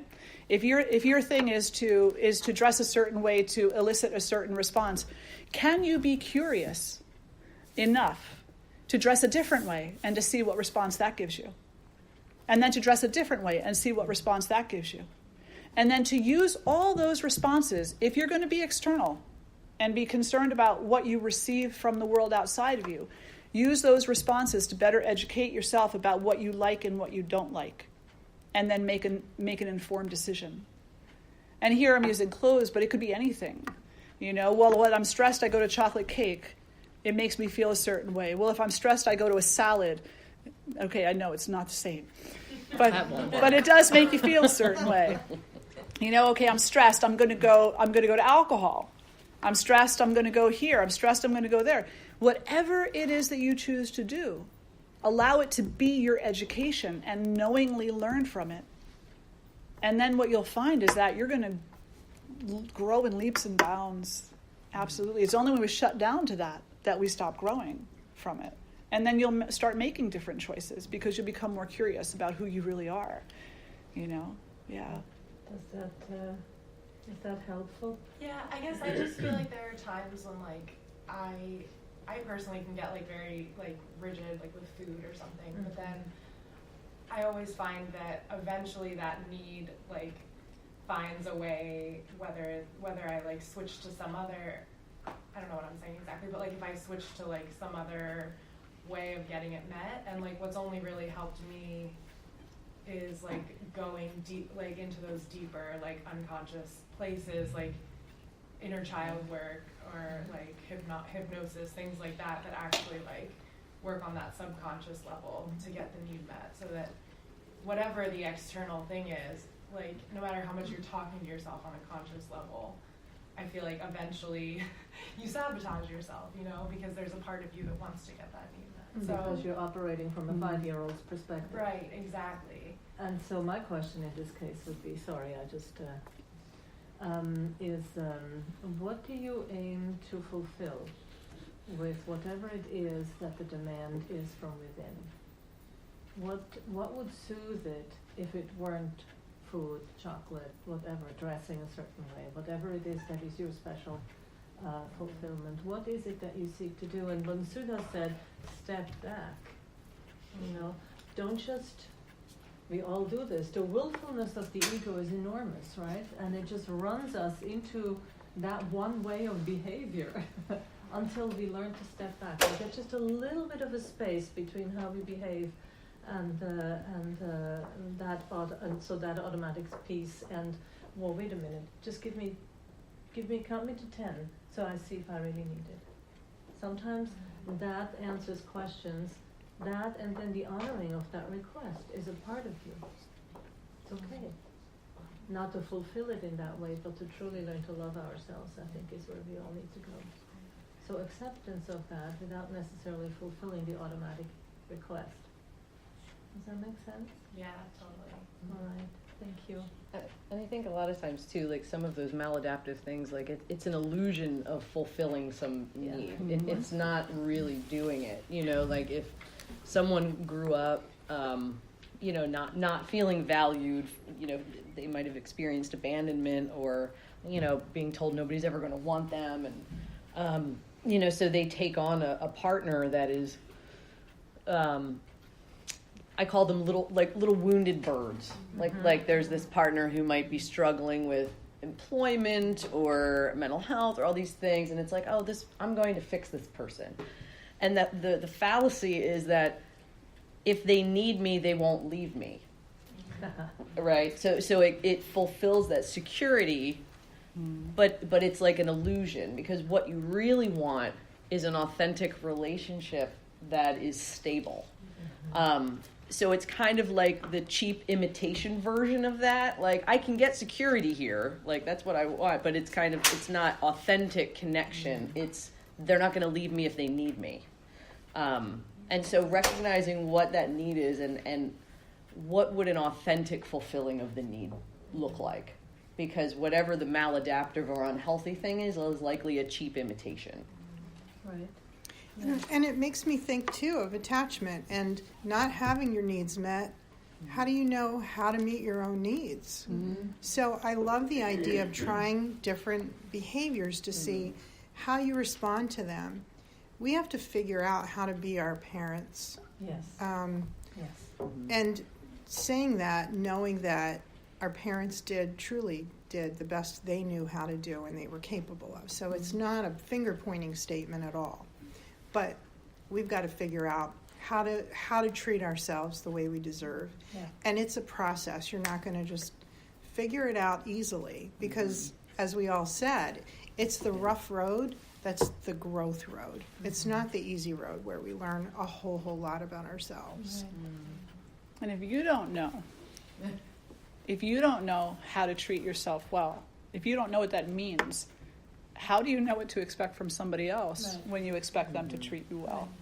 You know, so just a little bit, and it requires discipline. It definitely requires discipline, which is like a 4-letter word in our culture. But it requires that you keep consistently, as best you can, coming back, keep inquiring, and don't let go of that, because that's the only way. You know, in addition to being a spiritual counselor and all these other things, my PhD is in biological archaeology. And so, yes, I know it's very diverse, but on a lot of archaeological digs, and we don't just scrape the surface, you know. We make 8, 12, 20-foot holes in the ground, and we study the stratigraphy going all the way down, and we study the artifacts that are found all the way down. And you've got to keep going, and it's very precise work, and that's what this is too. It's very precise work that requires very precise discipline. And then when you slack off a little bit, you be kind to yourself and say, okay, so maybe I needed a vacation or, you know, a sabbatical. And then you come back to it again, you know. Thank you. Thank you all very much. You had a question in the back? Well, I just wanted to speak to, like, what, lately, like, I've been going through a lot of growth, and what I've seen is, I think Linda kind of stemmed from what she was saying, is I've learned to study the patterns in relationships and patterns in other people and in myself, and also awareness of something in me that has a tendency to want to buffer for other people and not let them feel.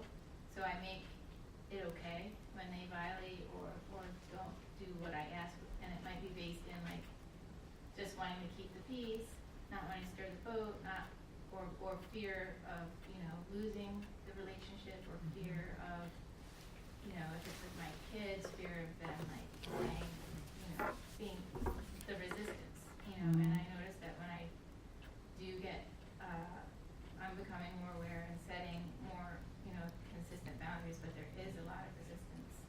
Do you want to take that, Colleen? Yeah. Yeah. Thank you. And you will get resistance, especially when you first start it.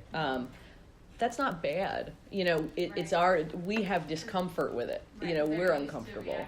They're used to us reacting in a certain way, and when we change our reaction, Yeah. we're like, Right. So everybody is confused in that situation. You know, the person you're setting the boundary with is confused. They're like, what? And they might resist, you know, and they might get upset. And then you know, we react to that resistance, you know, and if it's a kid, you know, I hate you, you know, I wish you weren't my mom, you know, and that's hurtful. And so, you know, we need to kind of pay attention to our reaction to that,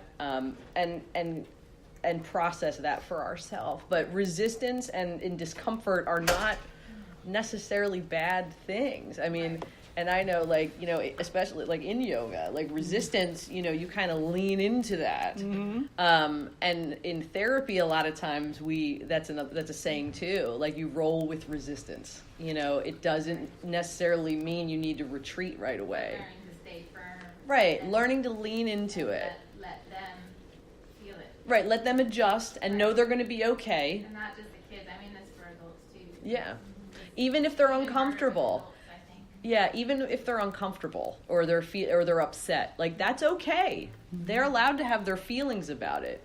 It's not, you know, nobody's going to die from being, you know, like annoyed that you set a boundary with them. It's just, you know, and we have to address our own discomfort with other people's discomfort, because that then spirals to guilt. Like, I made them feel X.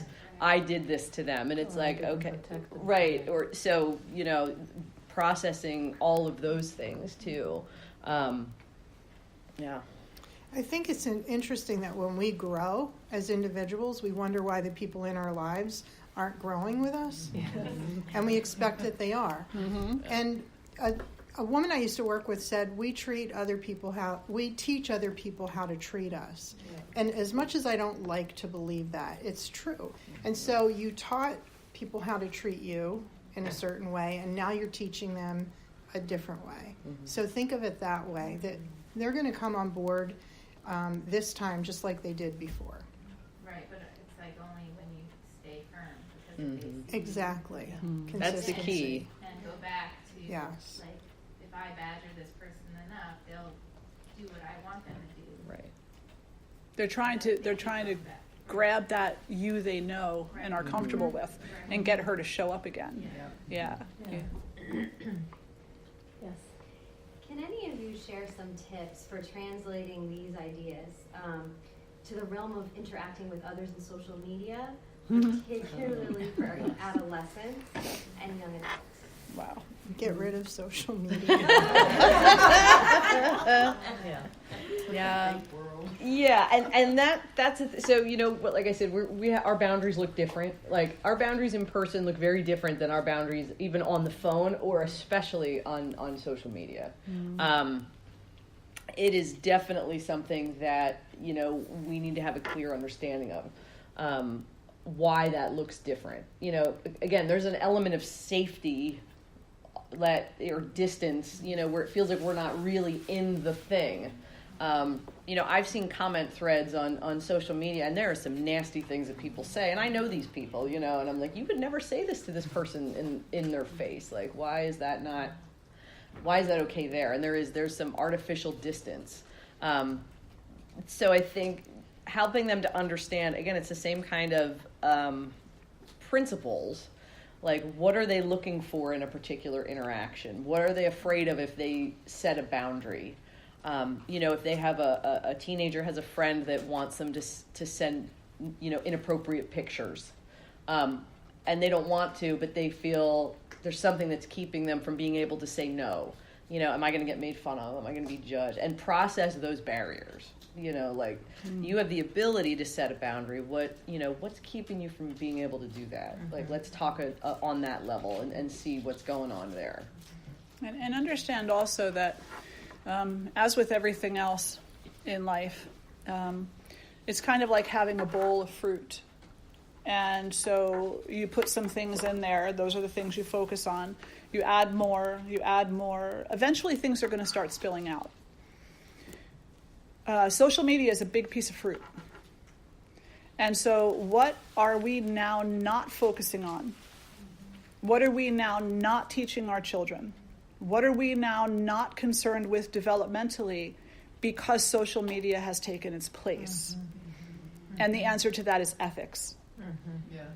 The answer to that is that we as a society have reduced our focus on the development of a whole child because social media has become a convenient babysitter, and because the convenient babysitter is far more violent than we even know what to do with, teaching our children how to be violent.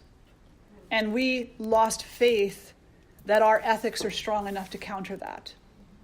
So the response is use the monster to undo the monstrous act. Use social media as an outlet for kindness. Use social media as an outlet for positive social action. Use social media as an outlet for reducing loneliness and eliminating bullying.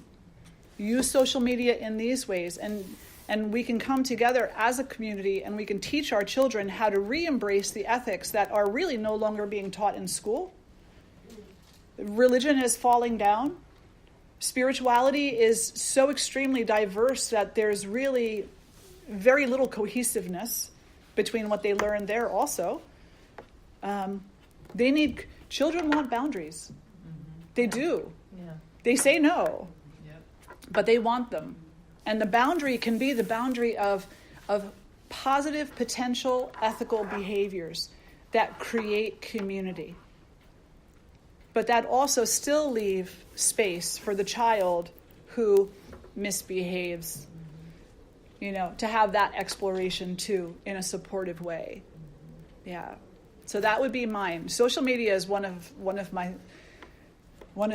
things. Yeah, totally. Would just love to see, they give grants for all kinds of things on social media. Where is the grant that says turn social media into a good monster rather than the narcissistic thing that it is right now? Yeah. Yeah. Thank you. Go ahead. I just, to touch on that, I'm an old geek. I started playing with computers in 1978. I go back to the days of chat rooms and AOL. And I noticed something in myself, and I've had a theory for a long time, that when you're dealing with interacting with people over the internet, with the exception of the new video versions, when you're dialoguing with another human, it's not going through your speech centers. No. It's all up here. Right. So it's a more personal interaction when you're dealing online. And it feels internal instead of external. So I think that's part of what's going on. That's a good point. Yeah. Oh. 'Cause it doesn't engage. And I Yeah. think, you think that's because you're not seeing the person, so you're not judging their reaction right off? That's or- part of it as well. You're not actually seeing their physical and their body language, but Yeah. all your dialogue is occurring in here. You're not saying, oh, hey, how are you today? You're going, and it's all in here. And when you read the response, it's in here. So they're in you. Wow. Mm. That's intense. Yeah. Thank you for that. Thank you very much. Yes, Carrie. This is awesome. I love this. I really do. So I have about 1,000,000 thoughts. I'm going to try and condense them and see if you want to pick up a couple different threads. I loved what you said, Colleen, about you have to find your no before you can find your yes. Right? This is something I'm always working on with myself and with my clients. And, and then one of you said the why. Okay, well, actually, I think all of you talked about the why. And something that I've really found in my work, I mostly work with women, and I have a whole women's trauma healing program, is that when we keep going, layer upon layer, actually get to something that I call in my kind of psychoanalytic world, annihilation anxiety, right? That very, very early on, before we can talk, this goes to attachment theory, if you learn, if I respond in a certain way, this person's, I don't exist to this person, right? If you have a caregiver or not, depending, or if I respond in a certain way, this person is extremely scary, so I could die, right? So it's like when we trace the layer upon layer to get back to why we can't set boundaries, it actually becomes usually life or death. Yeah. Because to a little baby, to a little person, if mom is in charge of feeding them, okay, and mom feels or dad feels like offended, personally offended by their no, right? They're two and they're saying no. And this personal offense to this little being who's wired to say, this person feeds me and changes me, they will learn right away there is no. Because to that brain, at that age, if I say no, that person's offended equals I'm dead. I'm dead. So it's like, this is why I think, people get so disappointed with self-help books. Okay. Because self-help books and empowerment books, just say no.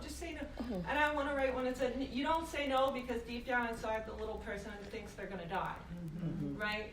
So it's so much of the work, even for myself, I notice the very elaborate ways in which I've come to say no without saying no. Some of the ways are getting chronically ill, right? That was my no. Other clients I've had have very serious phobias.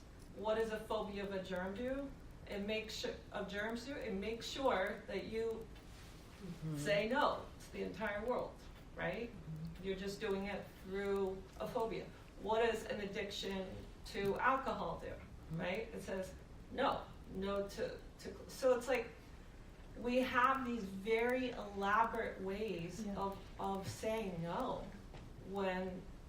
and then the work is, and I love you all said, find help. Like in my work, in the work I do, if a client doesn't eventually get mad and angry at me, I have not done my job. Because therein lies the moment of change. Aha, here's the person who is sort of your stand-in parent, and you just told me off. Perfect. Now we're getting somewhere. Because now you just survived this moment, you're not dead, I didn't kick you out of my office, and life has gone on. Right? And then they could go on getting angry at me for 4 more years. And it's cool. Sometimes it gets exhausting, but that space to have at least one secure relationship, if it's a therapist, if it's a partner, that you can get legitimately angry without being tossed aside or fearing, like for me, if I had talked back to my dad, it was like, I'm going to kill you. That's what I would hear repeatedly, right? So that's why I have, for example, a male therapist, because I need, right now in my life, a male that I can get angry at, and I legitimately don't fear at all. I actually see just like a sparkle in his eye that there's going to be some scary violent action. After working with women for so many years, I was like, I need to challenge myself to do this, because that little girl inside me still secretly is scared. And then one other thing I'll say, and then I'm hoping you all can pull it. As a mother, something that I've had the biggest challenge with, my child's father responds in a very scary way to set boundaries for me. It's very like, and so then what I do to counteract that is I become the all-loving, boundary-less one, because I am scared of that internalized perpetrator in myself, right? But it doesn't work. So now I have to so challenge myself to discipline and be firm without it meaning, and I wonder, Linda, if this relates to you, without it meaning I am an abuser myself, right? It's super hard. Super hard. So that was a lot. But This goes really deep layers all the way. A quick share on that is one of the ways that I know, one of my no's that I recognized a long time ago is procrastination. Is that, because every year I do an inventory, like which things at work have I put off this year so many times that I actually didn't make it happen. And then I recognize what I'm done with. So I usually have to fail by procrastination before I recognize that part of me is over and I'm moving into a different kind of way I want to work. I see it at work. I never really thought about it personally, though. I have to put that to play. But I think for me, procrastination is a form of no that eases me into maybe a little bit of failure. And then, I had to say no now because it didn't happen. So Carrie, in the yoga, the fear of death is the number one poison of the heart. It's abhinivesha. And so in any yoga practice, whether the student knows it or not, that is the primary thing that's being dealt with. Is that, when you stand in tree pose and your balance is off, you're afraid you're going to fall down and crack your head open and bleed to death. When you're in your posture, and it's a hip opener posture and some emotions are coming to the surface, one of the greatest fears there is that what you knew about yourself is going to die off and it's going to open you up to something else about yourself, which is still in that particular second and minute a mystery. So it's one of the kleshas, and it's the primary klesha, the fear of dying, which is the greatest poison of the heart. And it is something that we as a society could definitely learn to look at, because the more that we address our fear of dying, the more complete we will feel as human beings, and the more precious we will understand this life to be. That was the first thing that I wanted to say. And the second thing is, communication is key. Communication is key. So you have two people who approach parenting much differently, or relationship, doesn't really matter what relationship much differently. And there's a third person who's involved.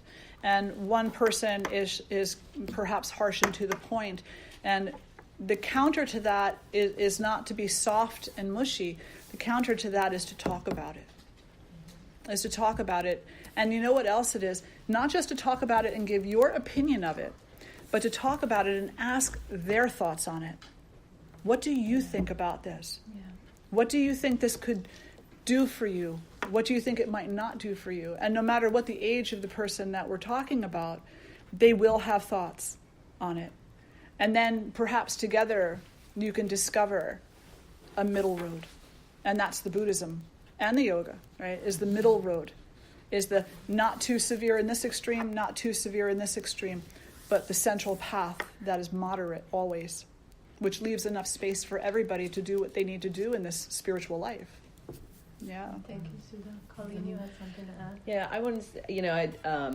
I definitely can kind of relate and understand to that. Annihilation anxiety and that deep, sense of self-protection. And oftentimes when I'm working with clients and we're looking at what I call maladaptive coping skills, I encourage them to look at those things as survival strategies, and even when you're working to change them, before you let them go, honor them for what they've been for you. So, even taking some time to honor your history of having difficulty setting boundaries, by saying thank you. You essentially kept me safe or kept me feeling safe, even though now I don't need you anymore. At a certain point in time, this was established within myself as a way to keep myself safe, and thank you for that. But I don't need you anymore. Now instead of helping to keep me safe, you're actually doing the opposite, and I need to kind of replace you with something better. And so I'll encourage clients to write a letter to whatever that thing is that used to be a survival strategy, that you're saying goodbye, thanking it, letting it go, as a way to just kind of honor that is what that was. It was a way to survive. It was a way to protect yourself, even if it's not working anymore. Right. Did you have something to add, Michelle? I'm trying to think about how to layer psychoanalytic theory onto CBT theory. It's not matching up, Carrie. But still really good. Yes. Yes. I think in part because of that difference.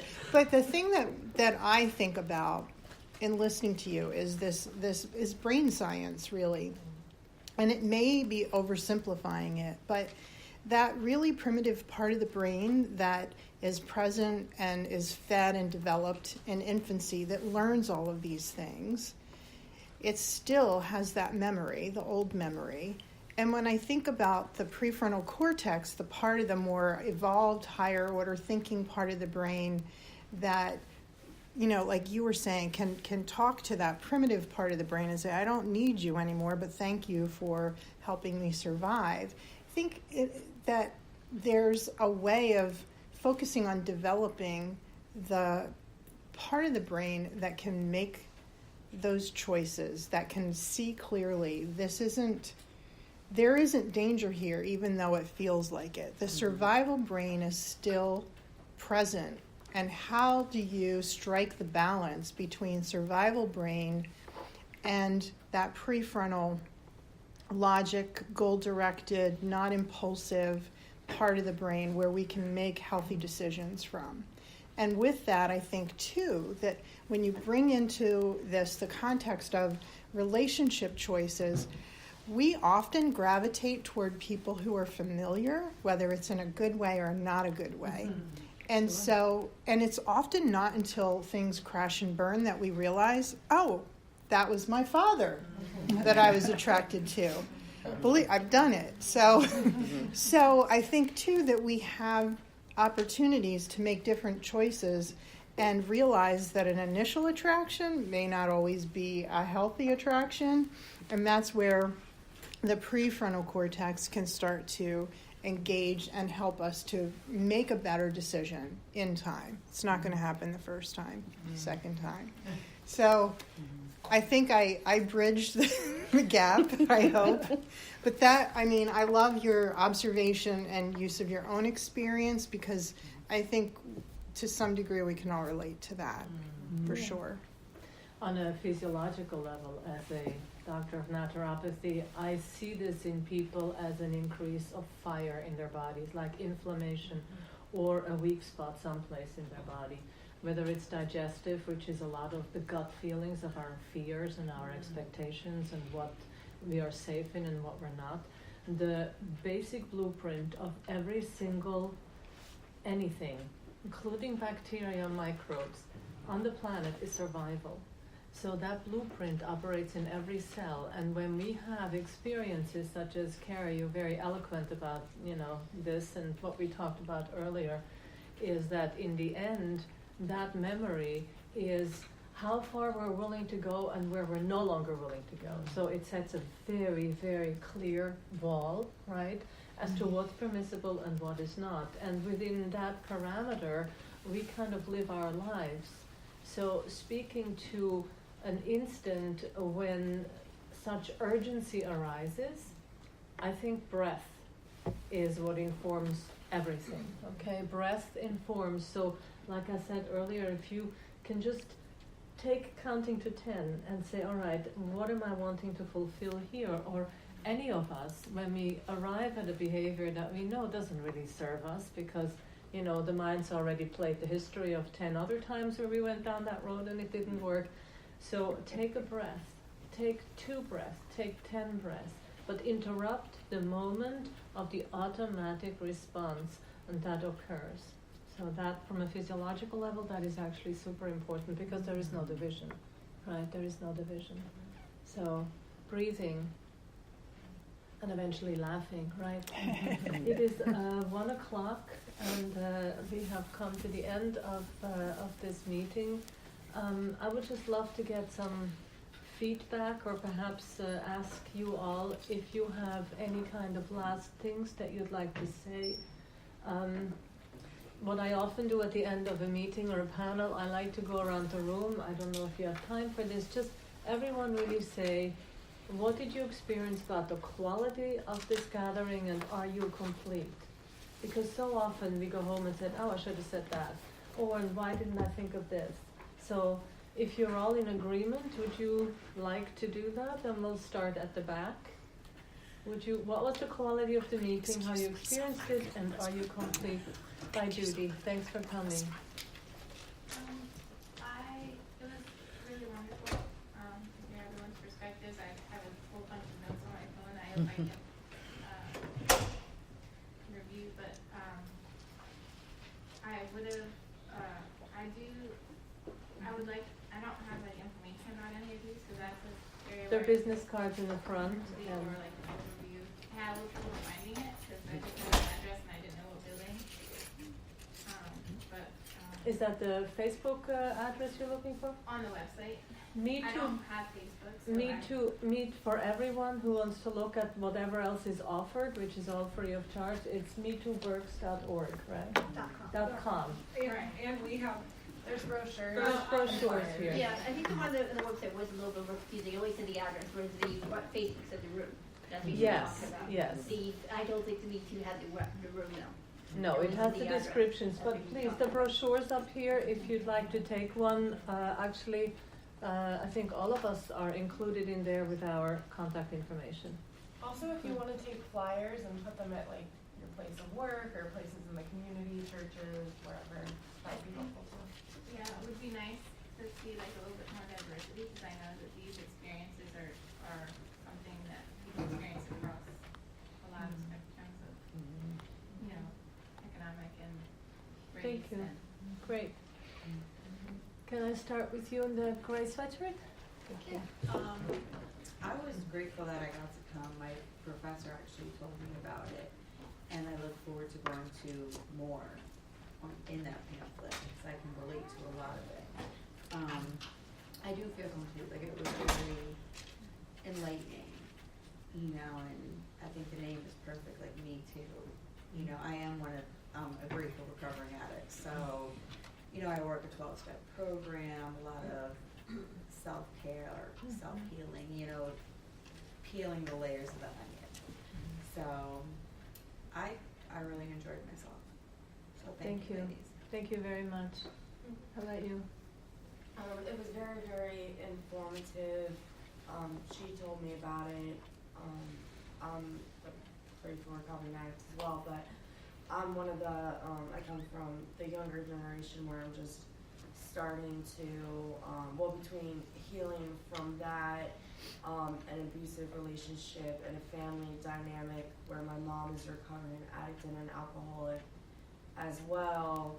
And then I have a sister and a father who aren't alcoholics, so we're all learning our boundaries and where, and they've all been changing, and then just where everyone is in their lives. But it was informative to know kind of, now I have a better understanding of maybe why I act some of the ways I do, from childcare all the way up to an abusive relationship, why I react the ways I do, especially from being in an abusive relationship, through my addiction, to me trying to be extremely aware of the signs, to thinking I went to the total opposite, but then seeing like they were like overly protective and caring that I ran through hills type thing.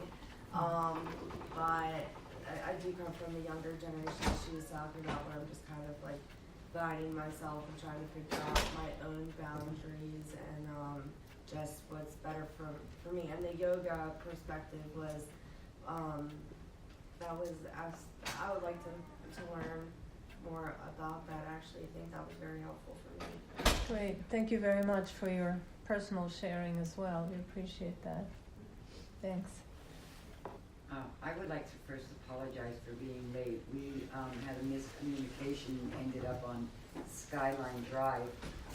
So then came down here really quick. I guess it was for another session that was going to be held up there. But for what I did here, it was very informative.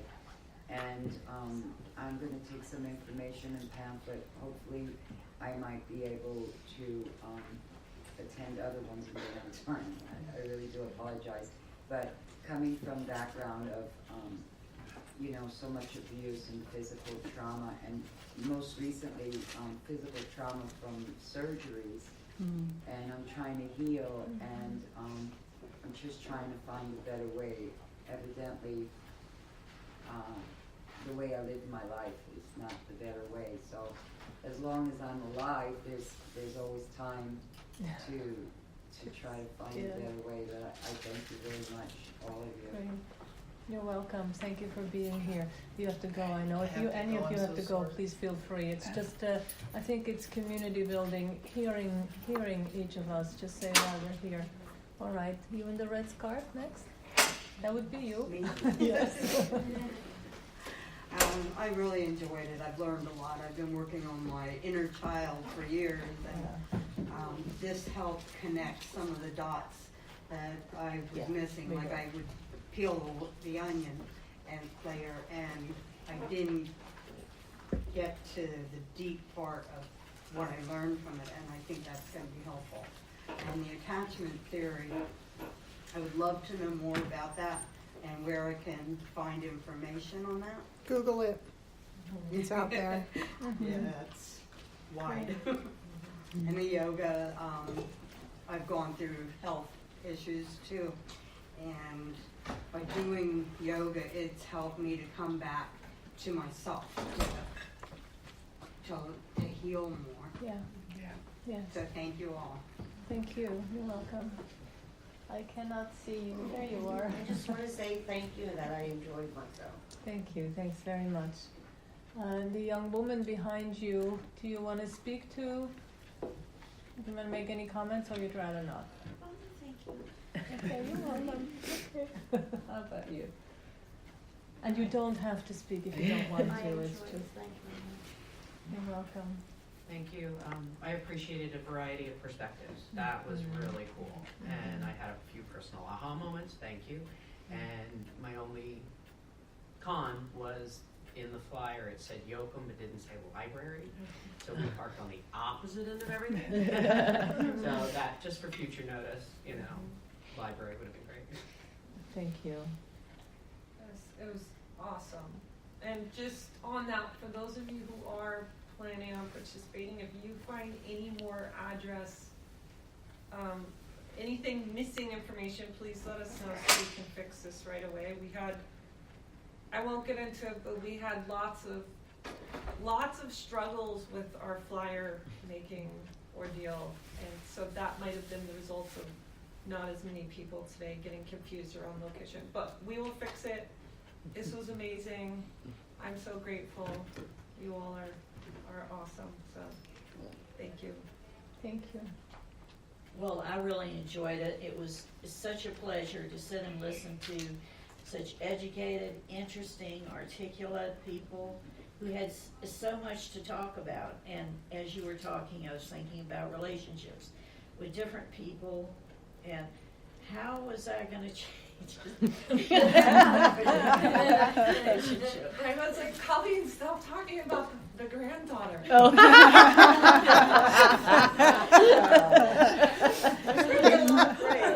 It's like 2 days a week. All right, she said that was okay. Thank you all very much. Well, if you actually were looking for the yoga, they were doing it at Northeast Library recently. I don't know if they're still doing it on Saturdays. And they do what they did last summer. They did yoga in the park. And if you want to look at the at Bruce Mill or something, you could look up for Center Yoga again this summer. Thank you. Yeah, and I was just hoping for more general information and different stuff, but I guess, because of time constraints, I think you could have actually expanded the topics more, because if you sort of ran out of time. We do have a ton of other workshops that are offered, and we felt that the time frame of an hour and a half, or 2 hours actually, was generous, and we have to be out of the building by 1:30, so would you like to comment at all with the beautiful hat? Good. It was a beautiful, like you said, very well-spoken, educated individuals.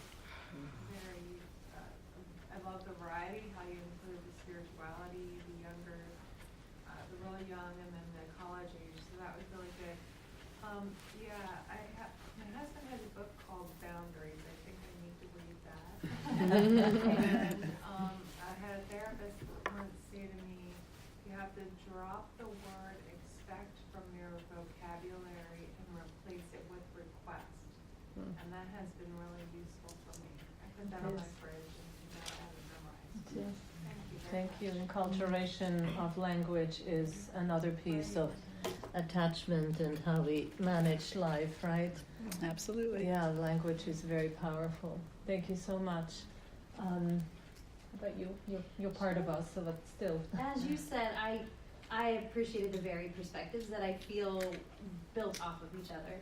And I had some moments of insight for myself, so I appreciate that. Thank you so much. How about you? There's a lot of thoughts in my head, honestly. We, as this is my daughter, yes. And we had many experiences over many years together, and this is an experience we're sharing now. But I feel it's so hard sometimes to listen to some of these things now as an older adult who has had boundary issues and watch people who I love dearly going through difficult things. I mean, it's a heartache. Yeah. It's a pain that I can't describe. And what you said about how your parents, they did, like I look at my own life and I think about my mother who is impaired, for lack of a better way to say it. But she only did what she could do with what she had to do. And so there's a release in that, but there's also an ache in that as well. and knowing that I love my daughter to the best of my ability, and gave her a father who was not the best father for her, and she's having to heal from that, and it's so, I can't describe it, but to see her have the courage and the self ability to say, this is really hard, but I'm choosing to heal. I'm choosing to do this now because she is going to have a better life and give a better life to her child as well. She needs you. And I love her so much. And I'm so proud of her. Yay. And all the women here, honestly. You know, it takes one, I want to say the words, but I don't like to speak that way, but it takes a lot of courage to say, I don't want this anymore. Right. I don't want to have these hard things in my life push me in directions I don't want to go, and it's got to stop with me. And I have to move in another direction. Because you're not just doing that for yourself, you're doing that for all the people that come after you. Right. And you're doing that for all the people around you who are watching you. You know, I go into schools, I'm in elementary schools to volunteer, and there is a generation of children who need strong women, who need to look up and say, this is my example. This is what I want to be when I get older. I want to have a purpose. I want to be significant. And I want to do well. I want to do well for this world that is so troubled and in so much pain. It's a big wish, and we hope it is emulated everywhere in all families through all generations. Because, excuse me, to me, I'm just really moved. To me, it is all of this, all of that we do right now, all the spiritual growth, all the insights, all the yoga, all the learning is about evolution of humanity. And ultimately, that is what connects us all. That is where we need to go. So thank you so much. You don't have to, but... I want to. I probably won't hold it together. I would recommend tissues. Yeah. Oh yeah. Next time. I don't have any. Yeah. Bring tissues. This was more emotional than I thought it would be. Honestly, for me, right off the get-go, just being moved. But this is happening, and this is finally here in our community. I do believe in a spiritual way that things happen for a reason. I'm on this path for a reason. I have one. It's good. And that I'm here to learn and grow from what has been. And I think one of the biggest things for me is learning again and again that awareness is a huge gift and a huge power. And I shared this before. I've been in the women's program, and for me, just like learning the why and what's all underneath, and learning to actually work with it instead of against it. Because for as long as I was growing up and not having guidance from a psychological standpoint, these other things I was just fighting. And I think of it now like my body and my mind and my emotions were like this spider web that I just kept getting caught in and fighting against, and then just the fighting would just make it all worse. Yeah. And what I've been able to learn through experiences like this is that I can learn to appreciate that web for what it is, and it is beautiful, and I can learn to walk that web. And it's been an experience, and I'm just so grateful that there's continuous opportunities that I've been able to find like this to help me continue that path of learning that web. Well, Godspeed and courage. That's what we all need on that, right? Thanks very much. How about you? Yeah, I appreciated this so much. I thought, again, like getting all the different voices was really cool. It was so comprehensive, and just like hearing perspectives that are different from my own, like just balanced me out. I feel like it made me think of new things. I have a lot of aha moments too.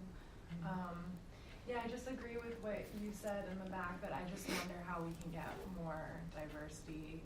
It makes me happy that we have so many women here, but I mean, I'm in Boulder right now, and it's the same problem. It's just the exact same segment of the population, and I wish we could include everyone, because there's voices there that need to be heard and more perspectives. There's a really interesting workshop, I believe it's the last one on the program, about ending patriarchy. It's run it's by Carrie's husband, by Christopher Needhammer, and by Greg Schollenberger, both who do different kinds of energy work and therapy. So that would actually, I mean, I definitely want to hear that one, because that is such an interesting topic. Yeah. That was men only though. I beg I your think pardon? the patriarch one, they want men only though. Yes. Oh, said they no do? girls. Maybe they'll record it. From reading it. Oh, I see. Well, and then I spoke out of turn. To me, because a lot of women have patriarchal issues in their own makeup. So I was actually okay. Never mind. It's a separate conversation for us. How about you, Tara? In the last 5 minutes we have. Yeah, we do need to be out of here by 1:30 because we will get locked in. But I just want to say to Michelle, Suda, Colleen, Henrietta, thank you so much. I bow to you ladies. Thank you. And I bow to everybody here for being present. So thank you. Well, we don't want to leave our panel out. How did you all think this went? I enjoyed it. I think it was a great conversation, and I appreciate being invited to be part of it. Thank you all for coming. Absolutely enjoyed it and can't wait to see what happens next. Yeah, I was a last minute addition, which I'm very happy to be asked to do it. Yeah, and there was one line I forgot to say that I wanted to give you guys. It's very powerful when challenging any kind of distorted thinking or fear or I need this chocolate cake because. Acknowledge to yourself, this feels real, but is it true? Okay. Because those are two very different things. And it can give you a moment in that when you're taking the breath, like, this feels real, but is it true? Yeah. And it can help you push through and kind of explore some of those fears and things. Yeah. I love that. I forgot to say that. Well, again, thank you all for being here, for coming through.